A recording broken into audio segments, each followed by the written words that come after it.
did you hear about the young man who said he was smoking, getting high with his homeboy Dante? When Dante looked at him and said, hey, let's go to church. He was like, what? What are you talking about? Church tonight? You crazy. And Dante said, nah, hear me out. It's Wednesday night. They having youth night. All the girls gonna be there. We could just slide and we can go meet some women. And the boy was like, all right, let's do it. So him and Dante got up. They drove to the church. They went looking for the youth group, but the youth group was canceled for the night. But the main church was open and they were having the service. So they looked at each other and was like, we might as well go. They go up in the church. They smelling like a straight pound. They sit in the back row looking crazy, eyes all red, and they listening to the music and they both start swaying.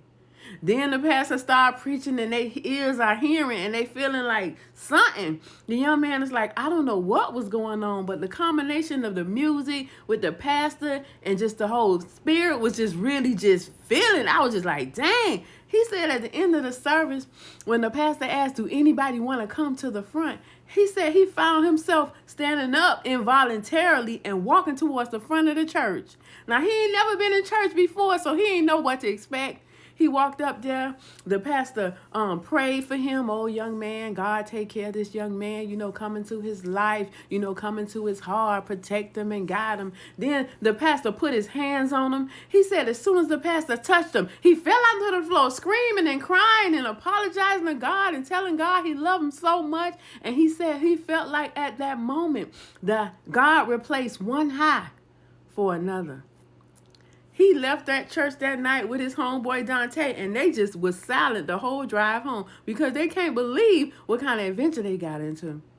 And he said the next Wednesday night, he showed back to church again. He went again and again. He joined the church. He became a youth pastor. He met his wife there. He learned how to play music there. They became his family. And now he's a leader teaching young people how to love God and how to enjoy a life that's filled with the fruit of God and still have a good time.